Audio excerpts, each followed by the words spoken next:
Eh bien, bonjour à toutes et à tous. Merci d'être présents pour ce troisième webinaire de patrimoine nucléaire et climat consacré à l'énergie nucléaire et à ses différentes échelles de temps. Je suis en compagnie d'Yves Bréchet. Yves Bréchet, bonjour. Bonjour. Alors, Yves Bréchet, je vais brièvement vous présenter. Vous êtes ingénieur de l'école polytechnique, docteur en physique des métaux. Vous avez été professeur en sciences des matériaux à Grenoble INP, vous étiez, mais vous êtes professeur de recherche à l'université Monash en Australie et également professeur associé à l'université McMaster à Hamilton en Ontario, au Canada.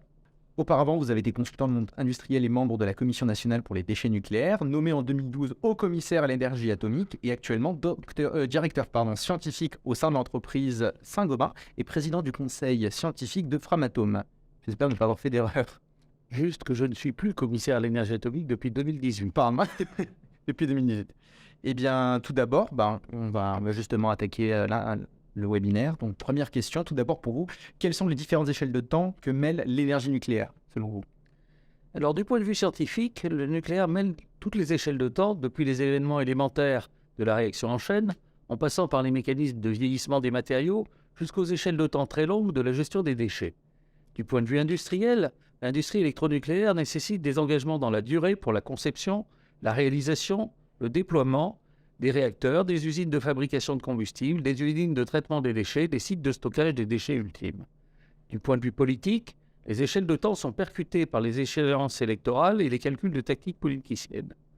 Face à ces trois problèmes, l'urgence des mesures efficaces à prendre face à la crise climatique nécessite de mettre en œuvre des technologies validées et disposer des outils industriels et du vivier de compétences scientifiques et techniques permettant de passer rapidement à l'action. La crise énergétique, crise prévisible, crise annoncée, crise ignorée par les décideurs jusqu'à ce qu'elle s'impose dans son évidence douloureuse, résulte de la perte de vision d'ensemble et de l'illusion d'une industrie sans inertie, d'un outil industriel mobilisable au claquement de doigts, de décisions opportunistes aux conséquences délétères et pérennes. On abordera la crise énergétique et les problèmes de l'électronucléaire avec ce regard des échelles de temps. Une prise de conscience trop longtemps différée conduit à reconstruire un État stratège avec des politiques responsables et des ingénieurs et scientifiques qui ne se cachent pas les difficultés et se mettent en ordre de marche pour les résoudre. Il est illusoire de prétendre résoudre en 3 mois les dommages de 15 ans de politiques énergétiques et industrielles irresponsables. Il est légitime d'espérer que la prise de conscience actuelle puisse donner le coup de fouet indispensable au redressement, et il est du devoir des scientifiques, des ingénieurs et des citoyens de se mobiliser pour agir dans la durée avant qu'il ne soit définitivement trop tard. Eh bien, concernant la première partie de votre intervention, qui va être sur la fourniture d'électricité aux citoyens, moi j'aurais une question. Alors que ce sujet, la fourniture d'électricité, enjeu de souveraineté capitale, est au cœur des réflexions actuelles, comment expliquez-vous que le nucléaire occupe aujourd'hui une place de second rang? Alors c'est assez profond en fait. Les réflexions actuelles sur ce que devrait être le mix énergétique, la place que le nucléaire devrait y tenir, et les moyens d'y parvenir, devraient être fondées sur des objectifs facilement justifiables qui relèvent des devoirs de l'État. Il s'agit de fournir l'électricité aux citoyens de manière fiable, sûre, à faible coût, indépendante des vicissitudes géopolitiques, à faible production de CO2 et reposant sur des techniques validées. Cela suppose de promouvoir les recherches permettant de surmonter les verrous technologiques ou organisationnels et de gérer les multiples aspects de la production, du transport, du stockage, de la distribution et de la consommation d'énergie, selon un scénario réaliste.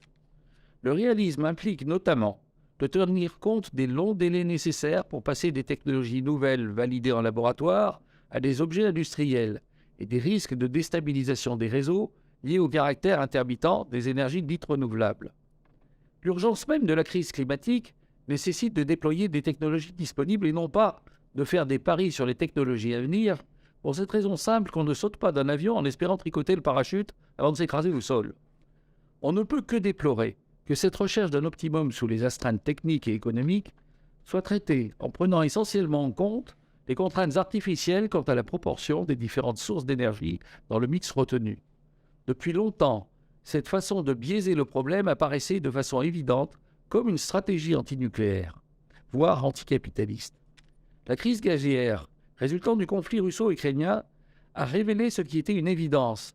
La gestion de l'intermittence nécessite des moyens pilotables. Si les ressources hydroélectriques sont saturées et qu'on se prive du nucléaire, le gaz reste la solution de référence pour assurer la stabilité du réseau. Et quand le gaz vient à manquer, c'est la panique énergétique.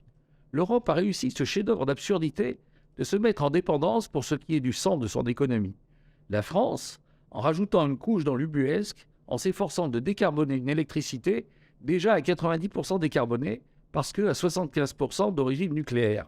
Le tout dans une bonne conscience écologique qui laisse pantois, rappelant l'avertissement d'Euripide, les dieux aveuglent ceux qu'ils veulent perdre. Le nucléaire est un atout majeur dans la décarbonation de nos sociétés, un avantage concurrentiel du point de vue de la souveraineté énergétique et industrielle de notre pays, et il faut une guerre pour qu'enfin nous en prenions conscience. Devant un déni de réalité qui dure depuis au moins 2 décennies, il est légitime de se demander la cause d'un tel aveuglement. On peut toujours invoquer la question de la dangerosité et de l'impact sur la santé publique. De ce point de vue, l'impact des différentes sources d'énergie sur la santé des travailleurs et du public, l'écart est considérable entre d'une part la réalité des faits et d'autre part la couverture médiatique des études, les déclarations et les opinions largement répandues. Il faut rappeler qu'aucune source d'énergie ne présente de risque nul et que comparé au nucléaire, le nombre de morts à production égale est plus de 1800 fois plus grand pour le charbon, 250 fois pour la biomasse, 15 fois pour l'hydraulique et 1,7 fois pour l'éolien parce que oui, les gens tombent en réparant les éoliennes. En prenant en compte les accidents de Tchernobyl, en prenant en compte les accidents de Fukushima. Donc vous avez un facteur 1800 entre les énergies carbonées des centrales au charbon qu'on est en train de réouvrir en Allemagne et le nucléaire. Il n'y a pas de mystère à cela. La raison en est la prodigieuse intensité énergétique du nucléaire, rapportée au kilowatt produit, le nombre de morts est ridiculement faible. Parmi les marronniers permanents se trouve la question du démantèlement et des déchets, et celle de la disponibilité du combustible. Et là encore, les faits sont têtus. Le démantèlement des centrales est une technologie maîtrisée. Il y a des dizaines de réacteurs démantelés de par le monde. Et cette activité ne créera pas des emplois à la mesure de ceux que la fermeture des centrales supprimait, et il s'en faut d'un facteur 10. La gestion des déchets est garantie par la technologie de vitrification couplée au stockage géologique profond, 2 technologies sur lesquelles la France a une avance reconnue et une capacité à la procrastination qui laisse perplexe. La question des ressources en uranium est résolue dans le court terme par la multiplicité des fournisseurs, et à tout prendre, je préfère dépendre du Canada et de l'Australie pour l'uranium plutôt que de la Russie pour le gaz. À plus long terme, par la technologie des neutrons rapides et de la fermeture du cycle, technologie dans laquelle la France disposait d'une avance conséquente, permet de valoriser l'uranium appauvri, de réduire la quantité de déchets ultimes et d'assurer l'indépendance énergétique du pays pour plusieurs centaines d'années. C'est cette technologie qui vient d'être abandonnée suite à l'arrêt du projet Astrid au moment même où les Chinois lançaient son équivalent. C'est là une décision qui restera dans l'histoire comme un modèle de stupidité ou de cynisme. On laisse sa marque comme on peut.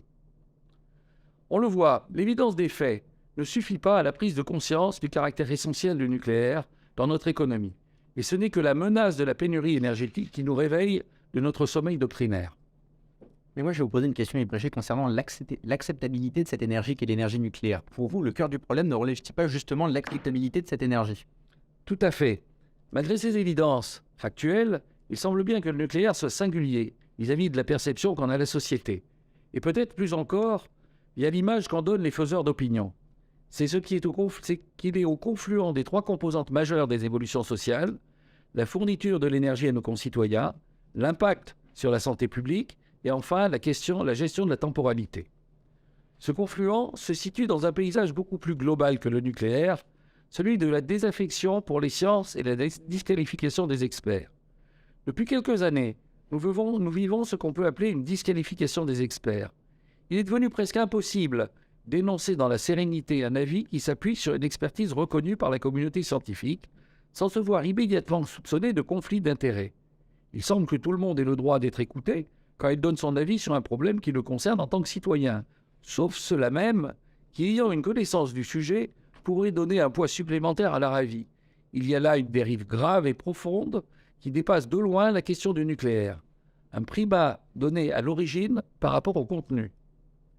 C'est dans ce contexte d'une culture du soupçon que se positionne la question de l'acceptabilité du nucléaire, mais aussi plus généralement celle de l'acceptabilité de l'innovation scientifique ou technique. Toute décision sur les choix énergétiques, qui ne se limite pas à un exercice de communication, doit prendre en compte les échelles de temps pour sa mise en œuvre, que ce soit le temps nécessaire pour qu'une avancée scientifique puisse se traduire en un objet technologique, pour qu'une technologie atteigne sa maturité industrielle, pour qu'un tissu industriel puisse se développer pour mettre en place cette technologie. Ces différentes échelles de temps sont importantes, aussi bien pour assurer le présent que pour préparer l'avenir. Les technologies que nous déploierons dans 20 ans doivent être mises à l'étude aujourd'hui, c'est chose connue. Les technologies qui peuvent raisonnablement être déployées aujourd'hui ne peuvent pas être des objets de laboratoire, aussi prometteurs soient-ils, mais elles doivent avoir atteint un degré de maturité technologique suffisant et s'appuyer sur un tissu industriel solide. Cela ne se décide pas du jour au lendemain. Par décret. La mise en œuvre d'une décision aussi complexe qu'un choix de mix énergétique, qui implique bien autre chose que la seule production d'énergie, en particulier sa distribution, son stockage, suppose la définition d'un calendrier réaliste et progressif, avec à chaque étape une décision d'aller de l'avant et une voie de repli possible. Par exemple, on ne peut inclure les énergies intermittentes, dites fatales, dans un réseau centralisé qu'à la mesure où les moyens de distribution et de stockage sont présents et convenablement ajustés. Cela demande des investissements importants et donc progressifs. Les échelles de temps impliquées dans ces processus sont de l'ordre de plusieurs décennies, tout comme n'importe quel changement profond d'un système industriel. Ne pas préparer les technologies dont on pense qu'elles ont un avenir est imprévoyance. Ne pas voir qu'elles devront longtemps coexister avec les technologies d'aujourd'hui et forcer le rythme au-delà de ce que la science et la technologie permettent relève de l'imprudence. Lancer cette évolution sur la simple foi d'une idée à la mode pour laquelle on n'a pas encore une idée claire et quantifiée de sa capacité à remplir les besoins de notre société relève de l'inconscience. Mais concernant les prérequis pour la définition d'un mix énergétique, quels sont selon vous ces prérequis pour la définition de ce mix? Alors, la préparation d'un scénario énergétique demande de structurer et de combiner les informations les plus diverses sur la démographie, sur les besoins énergétiques de la population, suivant différents modes de consommation, sur les besoins moyens de production de l'énergie, mise sous la forme de différents vecteurs énergétiques. La complexité du problème a conduit au développement d'outils de construction de scénarios comme autant de produits de convolution d'informations de nature très diverses où l'on perd de vue les hypothèses faites et leur fiabilité, la nécessaire compatibilité des solutions proposées avec les exigences de la science et de l'énergie, et même les objectifs que l'on s'était donnés comme but à atteindre in fine. Le nombre d'habitants d'un pays est une donnée démographique extrapolée de façon plus ou moins fiable à partir de la situation actuelle. Les hypothèses sont à peu près partagées entre les différents scénarios, elles sont probablement plausibles. Cependant, pour un pays donné, à un instant donné, ayant un nombre d'habitants donné, il est indispensable d'estimer la quantité d'énergie consommée ou besoin énergétique par habitant et par an, et de mettre en regard les moyens de production. La quantité d'énergie consommée par les habitants d'un pays donné dépend d'hypothèses faites sur les modes de vie, habitudes et contraintes liées au logement, au travail, au déplacement, à la consommation, et sur les besoins industriels. Dans de nombreux scénarios disponibles sur la place publique, les hypothèses faites sur la demande énergétique dans son ensemble sont très difficiles à évaluer et même à discerner. Elles résultent d'une combinaison de termes hétéroclites, s'agissant de comportement d'une part, à quelle température chauffe un appartement, et des solutions techniques d'autre part, quelle est l'efficacité de l'isolation thermique.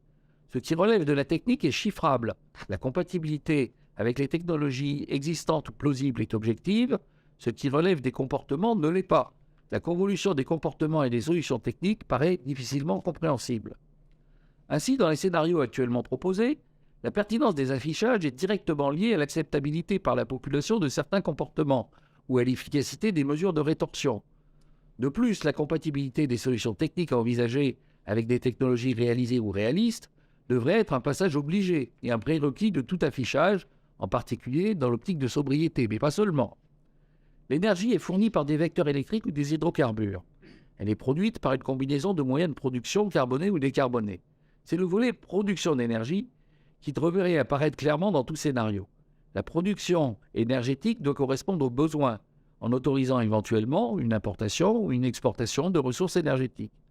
Sa fourniture est réalisée à l'aide de vecteurs énergétiques, principalement électriques, ou sous forme de chaleur ou à base d'hydrocarbures.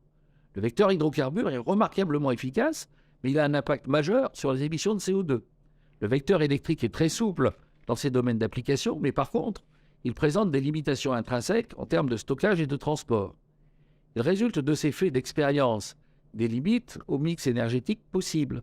De fait, les mix énergétiques doivent assurer la stabilité du réseau et la part de stockage rendue nécessaire par les décalages temporels entre les besoins de consommation et les capacités de production.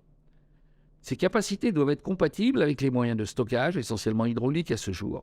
Troisième vecteur énergétique a aujourd'hui les faveurs du politique. Il s'agit de l'hydrogène. Actuellement produit essentiellement par réformage du gaz naturel, avec forte émission de CO2, on espère le produire par électrolyse de l'eau à partir de l'électricité venant des énergies renouvelables, résolvant ainsi du même coup le problème de l'intermittence. C'est beau comme l'antique et propre à séduire le politique et à briller dans les salons. Sauf que le diable est dans les détails. Comment concevoir l'électrolyseur qui devra travailler à haute température? Comment transporter l'hydrogène qui est un élément extrêmement furtif, qui diffuse partout et s'échappe dès qu'il en a l'occasion? Comment distribuer de façon sûre chez des particuliers du gaz qui est sans odeur et une propension à exploser préoccupante?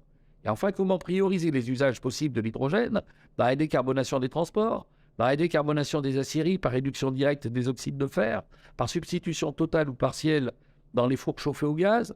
Ces quelques remarques sur les détails techniques mettent le doigt où ça fait mal.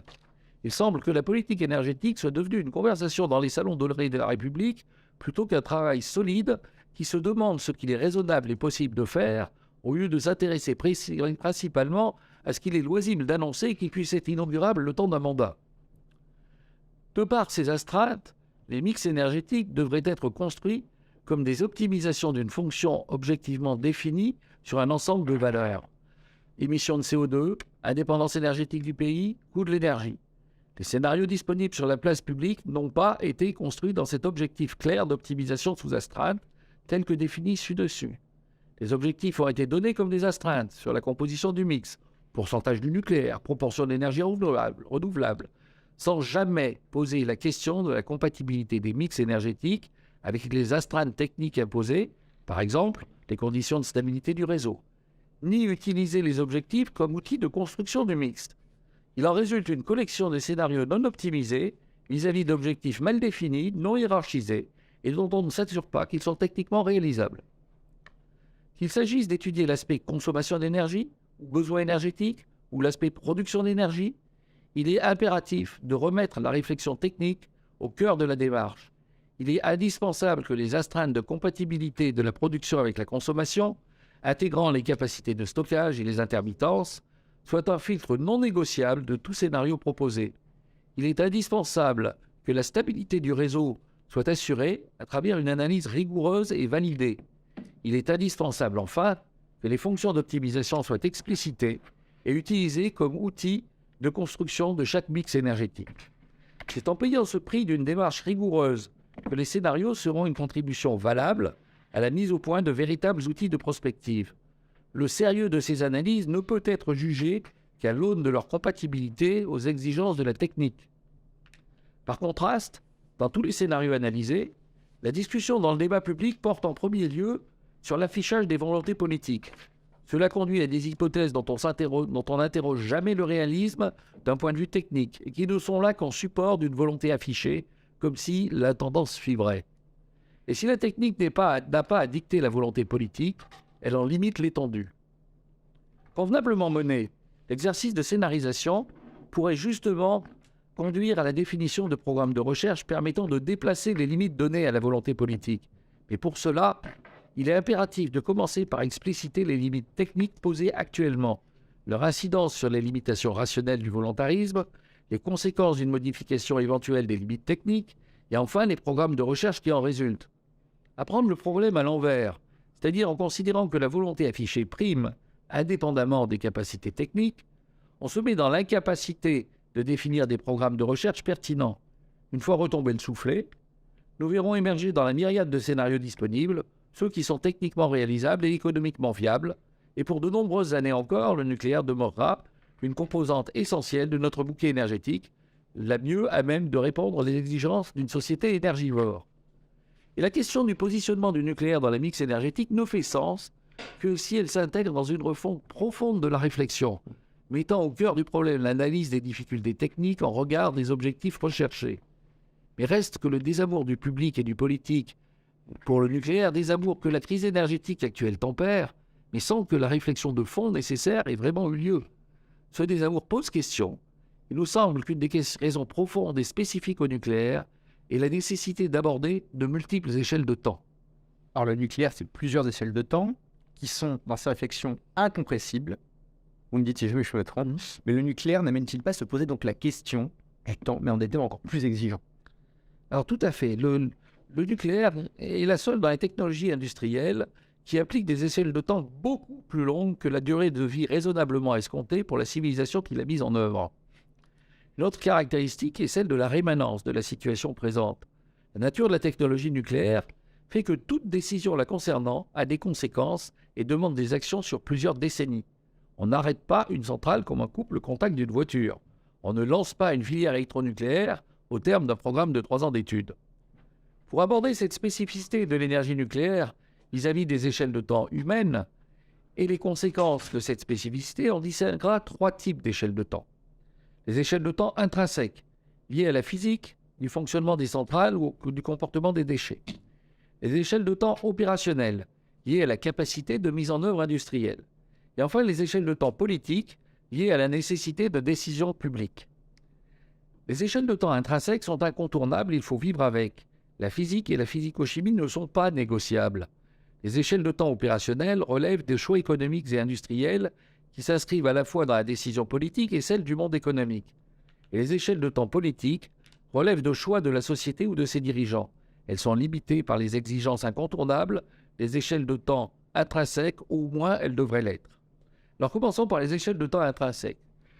Une première échelle de temps est l'utilisation du combustible, c'est à peu près 3 ans. Cette échelle de temps est contrôlée par la physique nucléaire de la réaction en chaîne qui consomme le combustible, mais aussi par la corrosion du gainage. Elle conditionne les temps de fabrication du combustible. Quand on décide de ne pas poursuivre le fonctionnement d'un réacteur, on ne peut pas, au pied levé, décide de le redémarrer si le besoin s'en fait sentir. Une autre échelle de temps, c'est l'entreposage en piscine, c'est 50 à 80 ans. Cette échelle de temps est imposée par la thermique de la réaction nucléaire. Avant que la chaleur générée ait atteint un niveau acceptable pour que les combustibles utilisés puissent être manipulés, ils doivent être entreposés en piscine pendant 50 ans, voire 80 ans pour le MOX. Cette échelle de temps... On a une petite précision pour le MOX. C'est le combustible qu'on utilise une deuxième fois dans les réacteurs pour utiliser le plutonium. D'accord. Cette échelle, c'est un emplâtre sur une jambe de bois. C'est ce qu'on a fait quand on avait fait la première connerie d'arrêter Superphénix. On a inventé le MOX pour essayer de rattraper celle-là. Bon, bref, voilà. Ouais. Ben, enfin, on vit avec. Cette échelle de temps signifie qu'arrêter une centrale nucléaire ne signifie pas cesser de s'en occuper ou de la démanteler immédiatement. Le combustible irradié doit être entreposé en piscine et surveillé pendant un temps long. Une troisième échelle de temps, c'est la durée de vie des déchets radioactifs. Alors, elle s'étale de 500 ans à 1 million d'années. On distingue les produits de fission, qui sont les noyaux plus légers que l'uranium résultant de la fragmentation, et les actinides qui sont plus lourds et résultent de l'absorption d'un neutron. La durée de vie des produits de fission est de quelques siècles, voire beaucoup plus courte. Celle des actinides, le plutonium et les actinides mineurs, est de 100 000 ans à quelques 10 puissance 600. Cette échelle de temps contrôle la gestion des déchets radioactifs. Les produits de fission doivent être confinés pendant des durées relativement courtes, quelques siècles, qui relèvent d'une gestion de solutions d'ingénierie. Quelques siècles, c'est l'âge de Notre-Dame. Hein. On peut imaginer qu'on construise quelque chose qui dure quelques siècles. La France a choisi et commercialise le confinement par les vers. Les actinides sont radioactifs et nocifs sur des durées beaucoup plus longues, quelques centaines de milliers d'années. On peut choisir des barrières d'ingénierie, confinement par des conteneurs en cuivre, comme en Suède, ou des barrières géologiques, confinement dans l'argile, et c'est la solution qui a été retenue en France. Maintenant, je vais vous parler des échelles de temps opérationnelles. Les échelles de temps opérationnelles concernent les actions concrètes à prendre, soit pour exploiter une filière électronucléaire, soit pour gérer l'aval du cycle. Pour une centrale électronucléaire, il faut compter environ 15 ans pour la concevoir, 10 ans pour la construction. Les temps d'arrêt et de redémarrage sont respectivement 2 heures et 2 jours. La fréquence du rechargement en combustible est de 3 ans. La périodicité du contrôle est 1 fois tous les 10 ans. La durée de fonctionnement limitée par le vieillissement des composants est de 50 ans. On peut aller plus loin progressivement en analysant les situations. Le retraitement du combustible sorti du réacteur et sa refabrication durent environ 7 ans. Et le démantèlement des sites nécessite 10 à 20 ans. Ces échelles de temps opérationnelles ont des conséquences directes. Les temps d'arrêt et de redémarrage rendent le nucléaire difficile à manœuvrer pour faire face à des énergies intermittentes à plus basse fréquence. Sauf à lui imposer des modes de fonctionnement endommageants. Les échelles de temps de fonctionnement et de démantèlement sont du même ordre, quelques décennies. Le besoin de personnel est un facteur 10 en dessous pour le démantèlement. Il faut prendre ces chiffres en compte quand on parle des emplois du démantèlement. Les échelles de développement d'une filière sont longues, 2 à 3 décennies, et nécessitent une garantie d'engagement pour mobiliser les acteurs industriels. Alors maintenant, si je regarde le stockage, les échelles de temps sont dilatées. La conception et le démarrage nécessitent environ 20 ans. La construction 10 ans, le fonctionnement 150 ans. La surveillance qui doit être de plusieurs siècles prépare la durabilité, qui doit couvrir le million d'années dans le cas du stockage géologique. Par son échelle et sa durée, le stockage géologique profond est le chantier du siècle. Une fois la décision prise, elle engagera non pas un gouvernement, elle engagera l'État. Les échelles de temps politiques. Les échelles de temps politiques, c'est-à-dire celles qui relèvent d'une décision du législateur ou de l'exécutif, sont moins incontournables et moins objectives que les échelles de temps physiques. Si le politique souhaite aller au-delà du discours et de l'affichage, il ne peut ignorer les échelles de temps opérationnelles. Et l'importance de la question énergétique pour un pays, son rôle majeur du point de vue de la souveraineté, de ses applications dans le secteur de la politique industrielle, ses conséquences sur la vie quotidienne du citoyen, font de ces questions, à mon sens, une des missions majeures de l'État, au même titre que la défense. L'idée de laisser au marché le soin de réguler les questions énergétiques, l'idée de se défausser de cette responsabilité dans quelque instance supranationale, relève à mes yeux au mieux de la naïveté, au pire de la trahison. L'échelle de temps décisionnelle et la durée des mandatures ou la durée de validité des lois, soit quelques années à quelques décennies. Les échelles de temps politiques, c'est-à-dire la stabilité nécessaire des politiques pour que ces décisions rationnelles soient prises et mises en œuvre, excèdent de beaucoup l'échelle de temps décisionnelle. La tentation est grande de donner en héritage au pouvoir suivant les décisions non prises par le pouvoir précédent, en particulier pour la gestion des déchets. D'où l'importance de lois telles que la loi Bataille, qui légifère pour les temps longs. Examinons maintenant ces questions politiques qui doivent transcender les exigences de communication quotidienne qui semblent être devenues l'alpha et l'oméga de l'action politique. Je dirais même de l'action publique de manière générale. Tout à fait.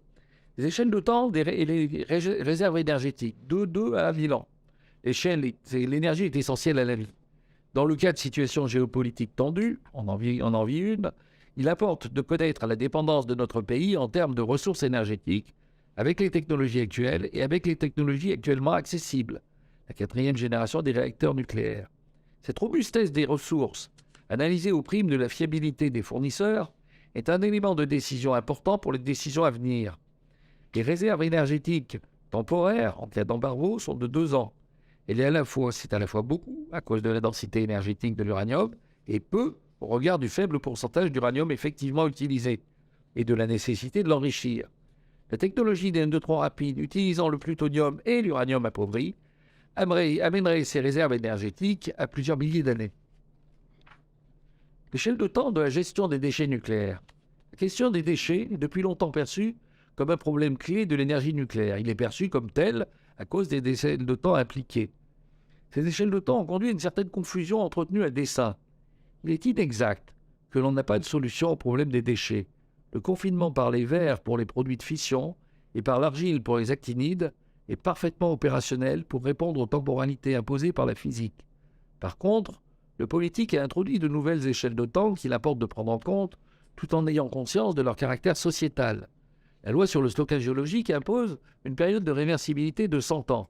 L'esprit de cette demande est de laisser le temps d'étude nécessaire pour mettre éventuellement en œuvre une stratégie de transmutation qui permettrait de réduire encore, idéalement à 0, les actinides à longue durée de vie.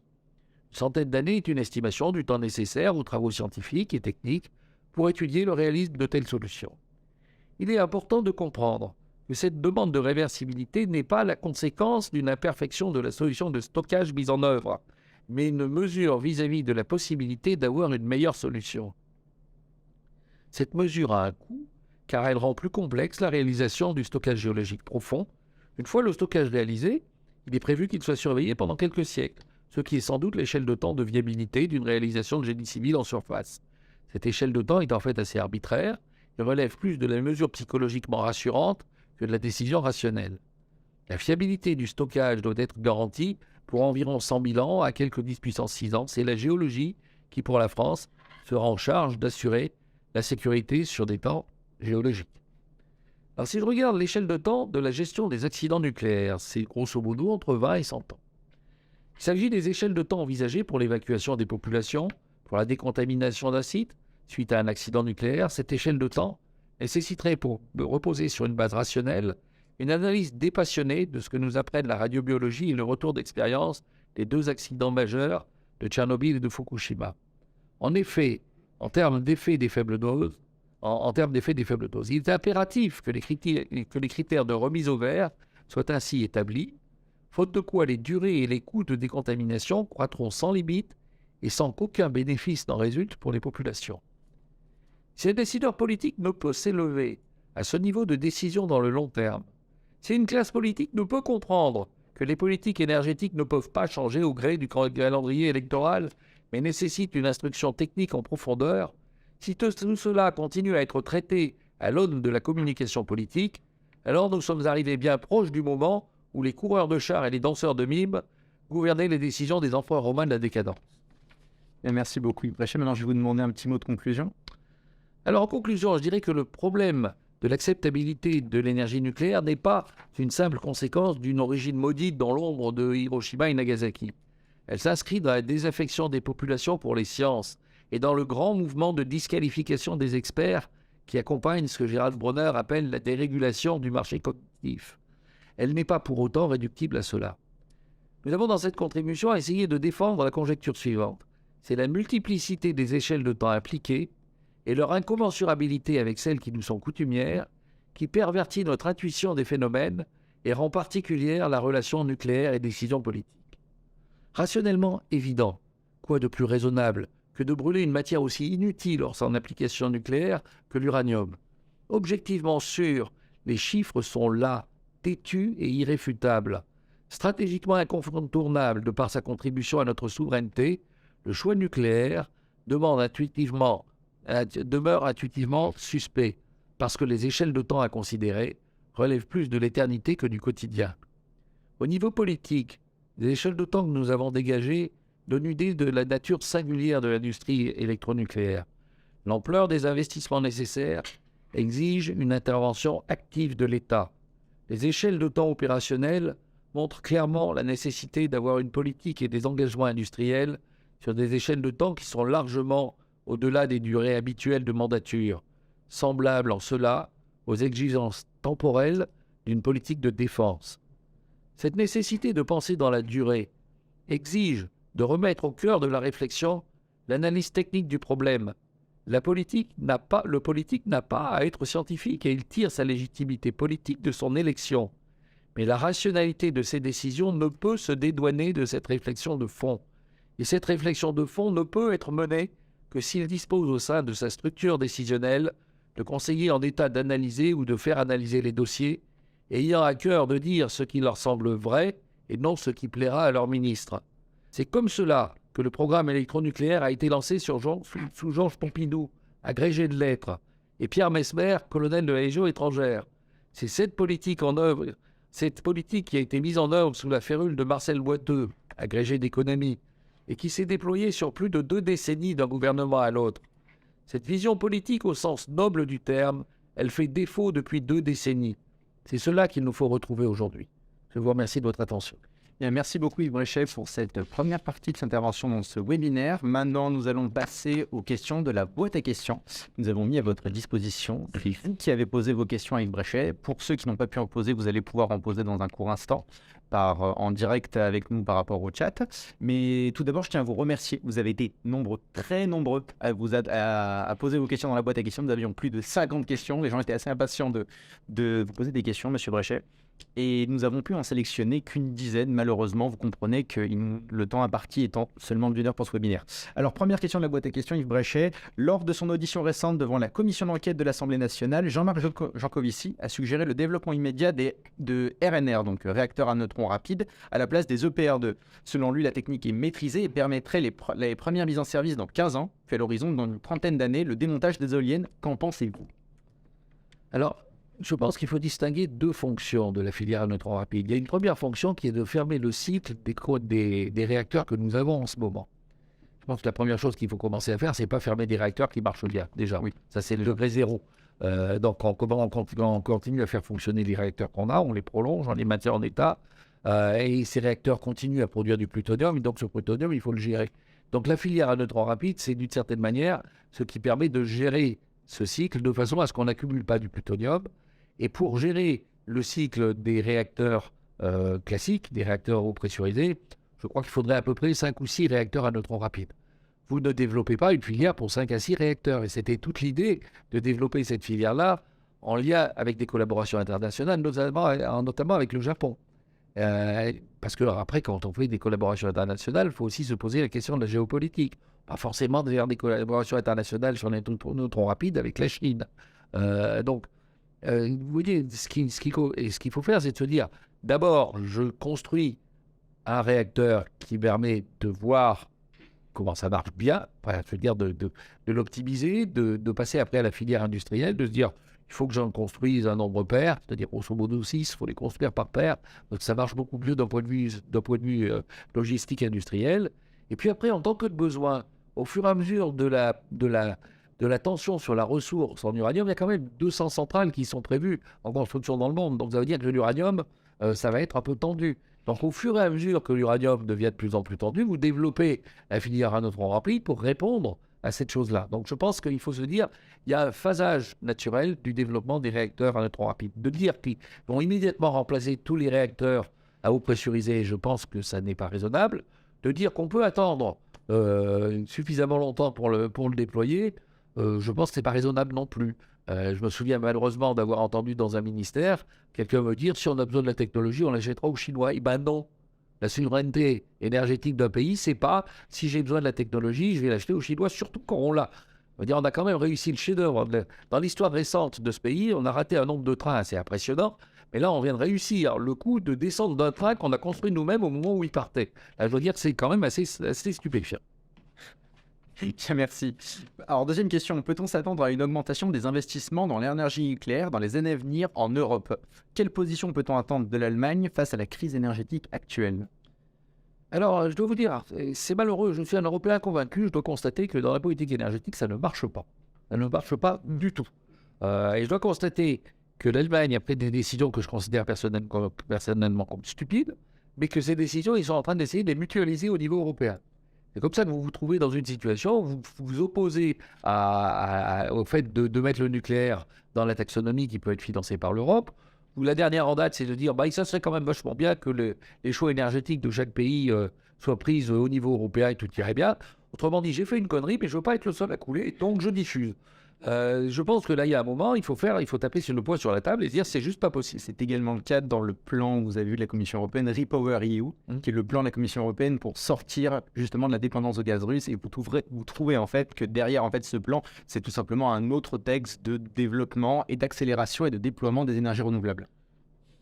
Donc moi, je pense que fondamentalement, il y a un moment, il faut avoir le courage d'assumer des décisions qui ne sont pas les décisions de notre voisin allemand. Et on n'a pas de raison de se les laisser imposer. Maintenant, pour pouvoir assumer des décisions, ça veut dire qu'il faut d'abord commencer par les instruire. Il faut commencer par avoir un argumentaire. Il faut commencer par être solide sur ces décisions-là. La deuxième chose, c'est qu'il faut être solide aussi sur son industrie. La force de nos voisins allemands, c'est qu'ils ont gardé une industrie. Ils ne l'ont pas sabordée. Ils ont décidé de sortir du nucléaire. Il y a un certain nombre d'industriels allemands qui commencent à dire que ça commence à bien faire la plaisanterie, mais fondamentalement, c'est des décisions qui se sont prises au niveau politique et pour des raisons politiques.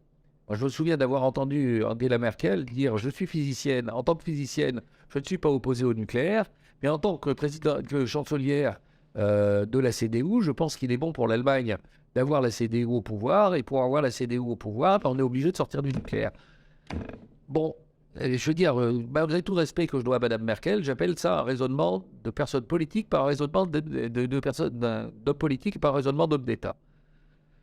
Alors, donc il y aura des investissements, je pense, dans la force, mais je pense qu'il y aura des investissements au niveau européen si on sort d'une situation de sujétion qui n'est juste plus supportable.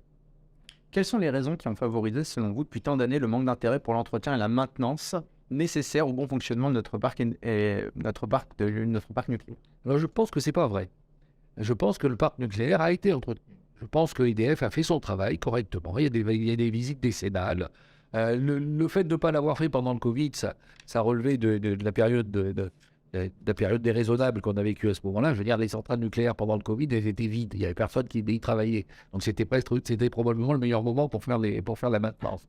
Seulement, comme on n'avait juste pas le droit de sortir, si c'était pour promener son chien, vous êtes dans une situation où on n'a pas fait ce qui aurait pu être fait à ce moment-là. Résultat, maintenant, il faut le faire. Et résultat, vous vous retrouvez avec les centrales dont il faut faire la maintenance juste au moment où on en a le plus besoin. Bon, je ne dirais rien sur l'arrêt des centrales à cause des problèmes de corrosion dans le risque. Donc, je pense qu'il n'est pas juste de dire que les centrales n'ont pas été entretenues. C'est pas vrai. Est-ce que vous avez eu l'occasion de dire directement au président de la République tout ou une partie de ce que vous avez déclaré lors de votre audition à la commission d'enquête de l'Assemblée nationale? Alors, je suis un homme de l'écrit, donc tout ça, ça a été écrit. Je pense que le président de la République s'en fout. Et je pense que les décisions n'étaient pas prises par lui, étaient prises par le quadrumvirat qui tournait à l'Élysée et à Matignon, qui prenait les décisions. Et donc, je ne pense pas que Emmanuel Macron s'occupe du nucléaire, sauf au moment où il se rend compte que ça serait quand même bien de s'en occuper.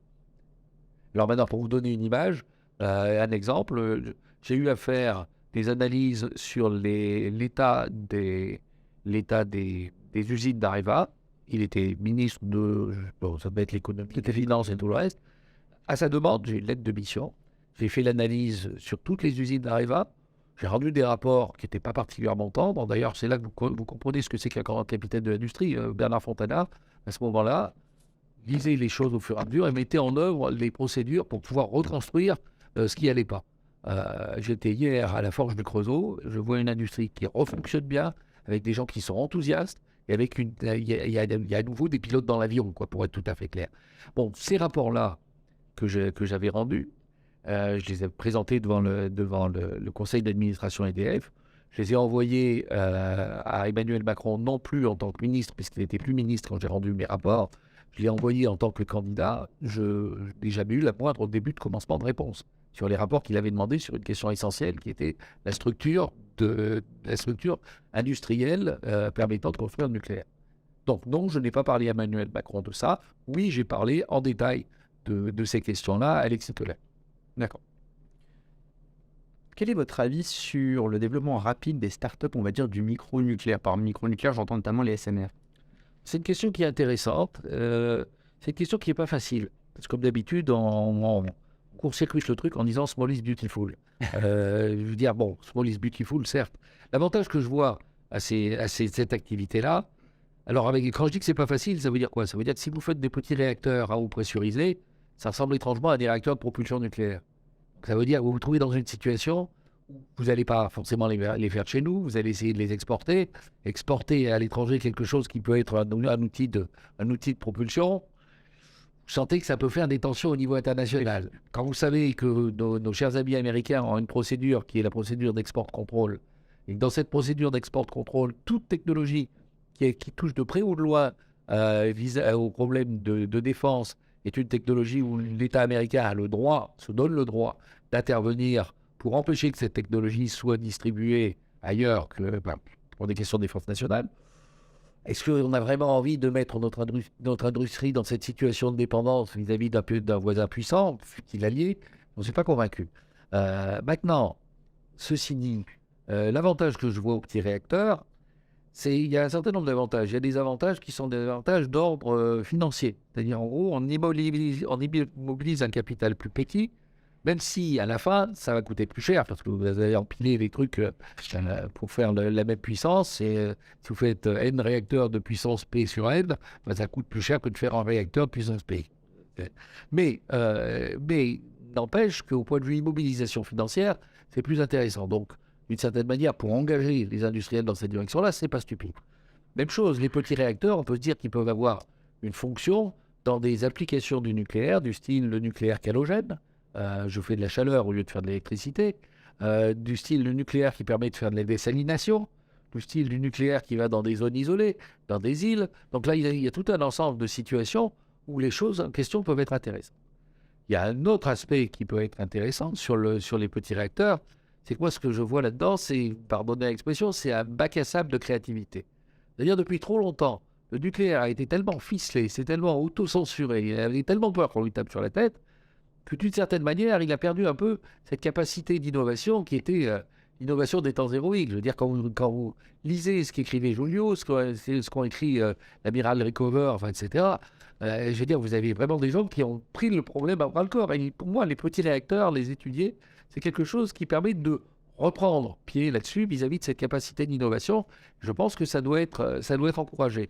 Quand on parle des réacteurs à neutrons rapides, des filières sur régénérateurs, je pense qu'il est extrêmement pertinent pour la raison que je vous donnais tout à l'heure, qui est de dire on n'a pas forcément besoin d'une grande puissance pour fermer le cycle, on aura besoin d'une grande puissance qu'on sera en tension de combustible. Peut-être que de développer des petits réacteurs à neutrons rapides est quelque chose qui est une manière pertinente de mettre le pied à l'étrier, de construire. Donc, je ne vais pas vous dire que les petits réacteurs sont la panacée, je ne vais pas vous dire qu'il ne faut pas les faire. Je vais vous dire ce que je dis depuis le début de cette conférence, c'est qu'il faut instruire le dossier sérieusement dans tous ses détails, toutes ses facettes, et qu'il y a des facettes qui sont d'ordre géopolitique, il y a des facettes qui sont d'ordre technique, il y a des facettes qui sont d'ordre industriel, et que je suis peut-être pessimiste, mais je n'ai pas l'impression qu'au niveau des décideurs politiques, on les instruit dans cette ampleur-là. Est-ce que ça permettrait à l'État de redevenir stratège? Pour que l'État devienne stratège, il faut qu'il y ait des stratèges à la tête de l'État. Oui, mais pour en même temps, au moins en lui en mettant le pied à l'étrier. Ça pourrait être une façon de le faire, mais dans ces cas-là, ça veut dire qu'il faut vraiment réapprendre à instruire des dossiers, sérieusement. En dehors de toute considération politique et compte tenu de l'état de la filière, est-il encore possible techniquement, cette question, vous nous l'avez beaucoup posée, de rouvrir Fessenheim? Et dans quel délai? Est-ce souhaitable, envisageable et est-ce possible? Je pense que c'est pas possible. C'est pas possible pour ça revient à le reconstruire. C'est-à-dire, grosso modo, quand on a arrêté Fessenheim, enfin, je veux dire, on a arrêté Fessenheim, bon, EDF, ils sont têtus, mais pas obstinés, quoi. Donc, à un moment, ils ont dit, ça va bien, on démonte, on envoie les pièces, les générateurs de vapeur dans d'autres centrales, enfin, etc. Alors maintenant, il y aura encore des cons qui vont reprocher à EDF de pas redémarrer Fessenheim. Mais désolé, on peut pas. Dire, la bêtise, elle est faite, et ça fait partie des bêtises irréversibles. Alors par contre, on pourrait reconstruire sur Fessenheim un EPR, ça ne me semblerait pas forcément bête.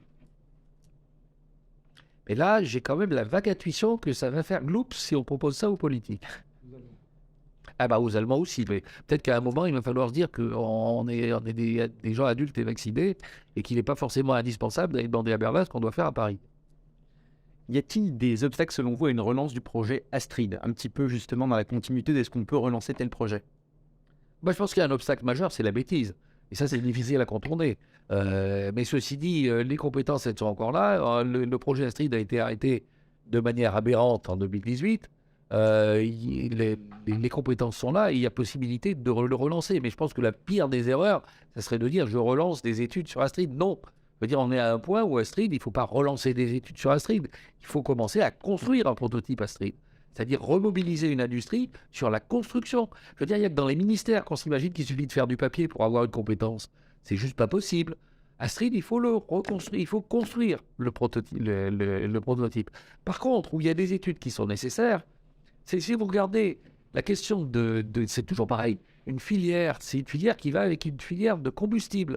Donc ça veut dire que ce qu'il faut faire, on sait fabriquer des combustibles pour Astrid, mais on essaie de les fabriquer de façon artisanale.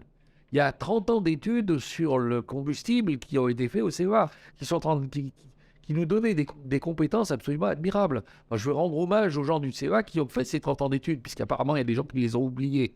Et ces compétences, elles existent. Ces compétences, il faut les mobiliser pour faire plus que des essais de laboratoire, pour faire plus que de l'artisanat, pour lancer quelque chose qui serait une filière industrielle de fabrication des combustibles pour les réacteurs à neutrons rapides.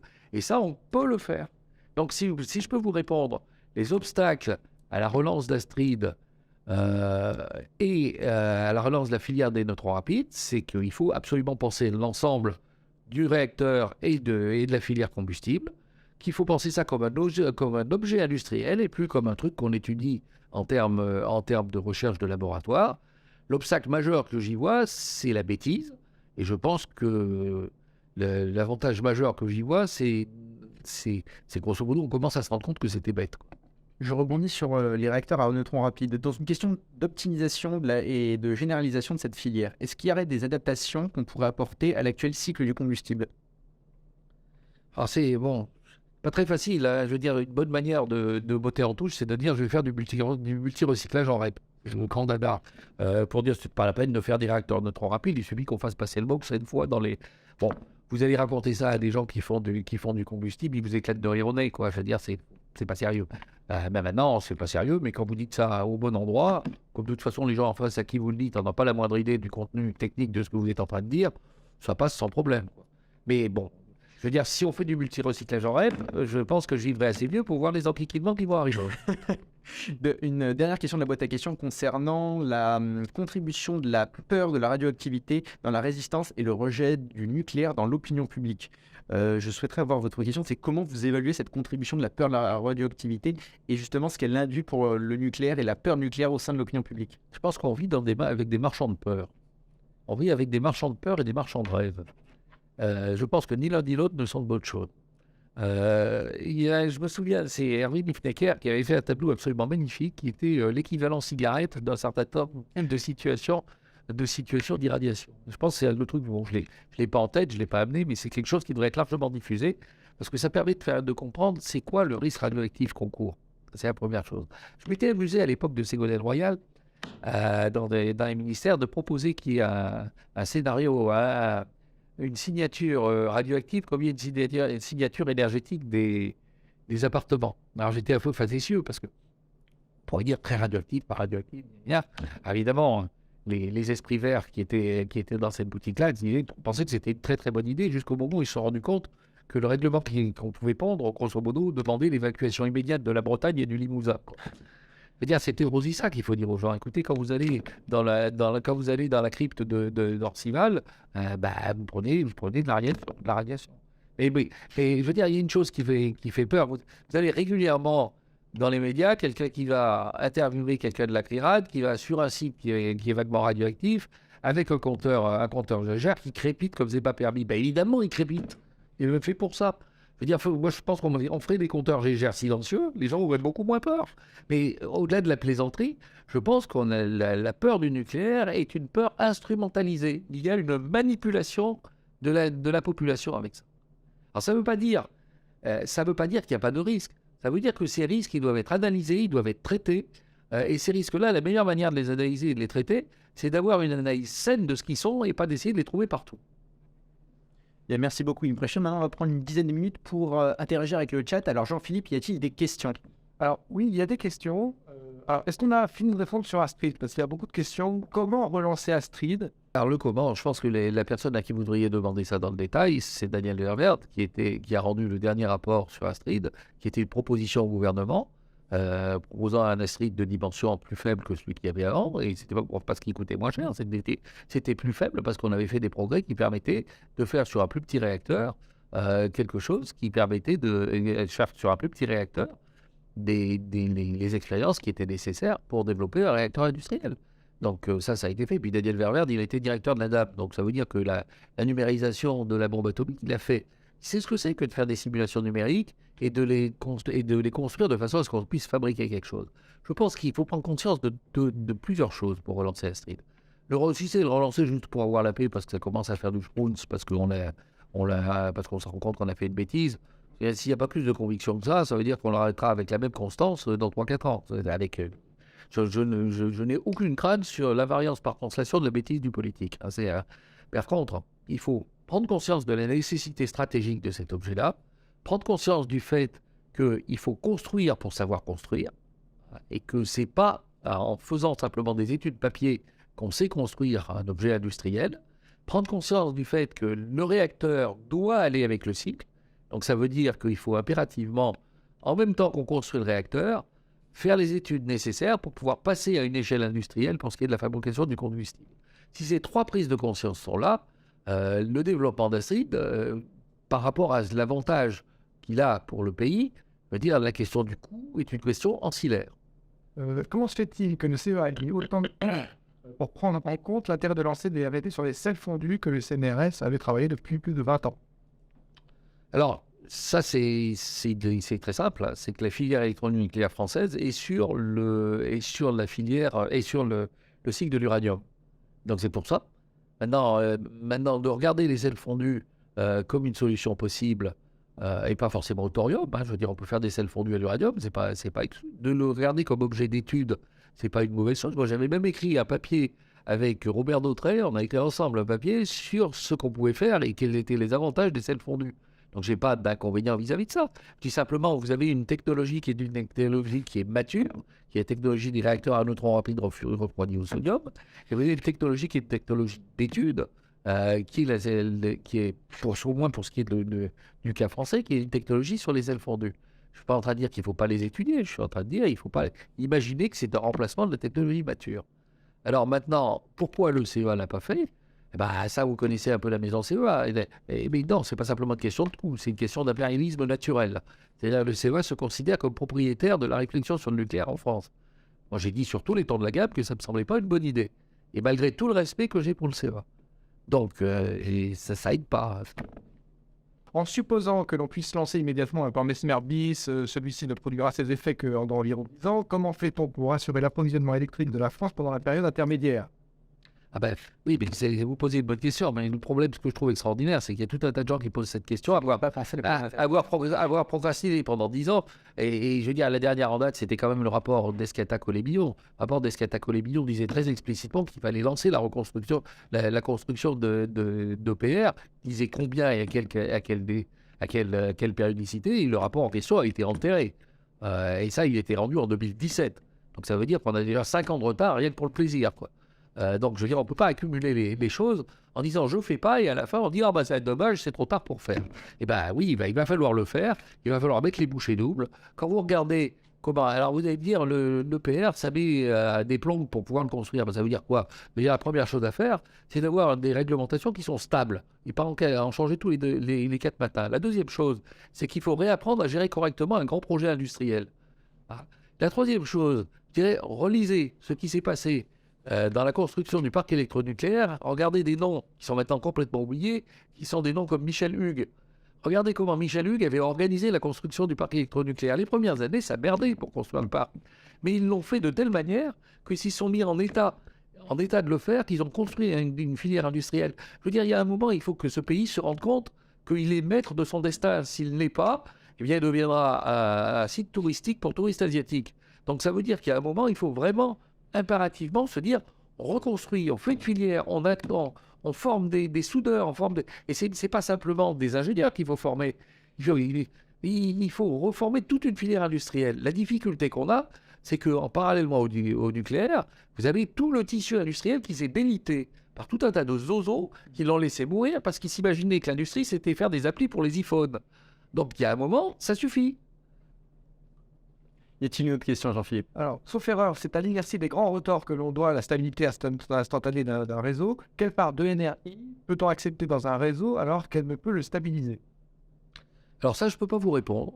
J'ai posé la question pendant 6 ans de suite et très méthodiquement, on répondait à côté de la plaque. Mais par contre, des bons spécialistes des réseaux pourraient vous donner la réponse. Vous demandez à Jean Flucher de vous donner un avis là-dessus, vous aurez un avis solide. Donc je préfère vous dire de vous adresser à des gens qui vous donneront un avis solide plutôt que de vous dire quelle est mon opinion, qui grosso modo sera une translation de ce que me dit Jean Flucher en moins bien. Autre sujet, à votre avis, est-il possible de corriger le marché de l'électricité au niveau européen dans un délai raisonnable ou cela ne sera pas possible vu les divergences de vues entre les États membres et dès lors la renationalisation est la meilleure façon de corriger les erreurs du passé? C'est assez cocasse qu'on demande de renationaliser à quelqu'un à qui on avait demandé de privatiser. Enfin bon, ça fait partie des fantaisies de l'histoire. Je veux dire, les décisions sur le marché de l'électricité au niveau européen, le premier ingrédient, c'est le courage. Et je veux dire, c'est parfaitement possible. Écoutez ce que peut vous dire quelqu'un comme Jacques Percevoix sur ce sujet. Il est limpide sur ce qu'il faudrait faire. Maintenant, est-ce qu'on va avoir le courage de le faire? J'en sais rien. Ce que j'ai tendance à penser, c'est quand on a rampé longtemps, c'est difficile de se remettre debout. Mais on peut toujours espérer.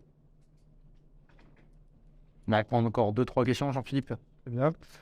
Il existe une idée reçue selon laquelle l'électrolytique nucléaire serait une énergie de transition avant le tout renouvelable. Elle a cours chez les politiques, dans les instances étatiques et même chez certains scientifiques. Quel est son degré de pertinence à la lumière de cette discussion sur les échelles de temps? Qui fait notamment référence à la taxonomie européenne où le nucléaire a été mis sur le même plan que le gaz, c'est-à-dire dans le statut d'énergie de transition, si je ne me trompe pas, qui est en plus renouvelable tous les 2 à 3 ans. Écoutez, quand Byzance était encerclé par les Turcs, les grammairiens de Byzance dissertaient sur le sexe des anges. C'est une occupation à laquelle je préfère ne pas me livrer. la rhétorique de savoir qu'est-ce qui est ou qu'est-ce qui n'est pas une énergie de transition, une énergie de pas de transition, sans avoir vraiment instruit le dossier. Je laisse ça à des gens dont c'est le métier. On a encore 2 questions, Jean-Philippe. Toujours des questions. Comment pourrait-on construire un réacteur en 5 ans au lieu de 15 ans? Faut-il revenir sur le REP 2000? Ça, c'est un choix politique. Je veux dire, c'est de se dire, on pourrait se dire, attendez, on avait une filière qui marchait parfaitement bien. On avait une filière qui marchait parfaitement bien. On s'est obligé à en construire une en franco-allemand, qui nous ont laissé en race campagne en route.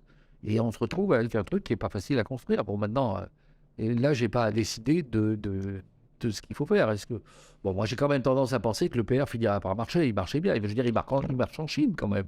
Vous avez 2 EPR qui marchent en Chine. Vous avez des EPR qui marchent en Angleterre. Donc, la question qu'il faut se poser, ce n'est pas une question technique. C'est une question de savoir comment ça se fait que ça marche chez les Chinois et pas chez nous. Alors maintenant, je vous laisse imaginer toutes les raisons. On va prendre une dernière question, Jean-Philippe. Suite à l'abandon d'Astrid, y aurait-il eu des fuites de cerveau français vers TerraPower et Pacific Corp qui ont annoncé la construction d'un réacteur nucléaire et de nouvelles générations via neutrons rapides? C'est pas encore le cas, mais ça va finir par arriver. Je veux dire, quand on a arrêté Superphénix, vous aviez le père de Superphénix, qui est quelqu'un d'absolument extraordinaire, qu'on a complètement oublié maintenant, qui est Georges Vandriès. C'était un type absolument fabuleux. Georges Vandriès est allé voir les Indiens en disant, voilà comment on peut construire un réacteur à neutrons rapides. Et il a fait ça pourquoi? Il n'a pas fait ça par esprit du lucre. Il a fait ça simplement parce qu'il pensait que pour le bien de l'humanité, il était nécessaire d'avoir un usage intelligent de l'uranium et que les réacteurs à neutrons rapides, si on était assez con pour les arrêter en France, il fallait absolument pas que la compétence se perde. Je pense que Georges Vandriès avait une réaction qui était une réaction de scientifiques et de citoyens du monde. Pour l'instant, je pense que ça fait trop peu de temps que les réacteurs, que l'arrêt a été décidé. Je pense que si on n'a pas l'intelligence de se dire, bon, on a fait une boulette, on repart correctement, on lance quelque chose, moi je ne vois pas, d'une part, je vois bien qu'il y a des gens qui vont partir et je ne vois pas au nom de quoi je leur jetterai la pierre. Eh bien, parfait. C'était le mot de la fin. Merci beaucoup, Yves Bréchet, pour votre présence à nos côtés ce soir. Merci à vous pour votre attention, votre fidélité et votre présence. Et je vous donne rendez-vous dans 2 mois. Vous recevrez un mail prochainement pour vous inviter à notre prochain webinaire avec Dominique Grenesch, qui est docteur en physique nucléaire. Passez une bonne soirée. Au revoir.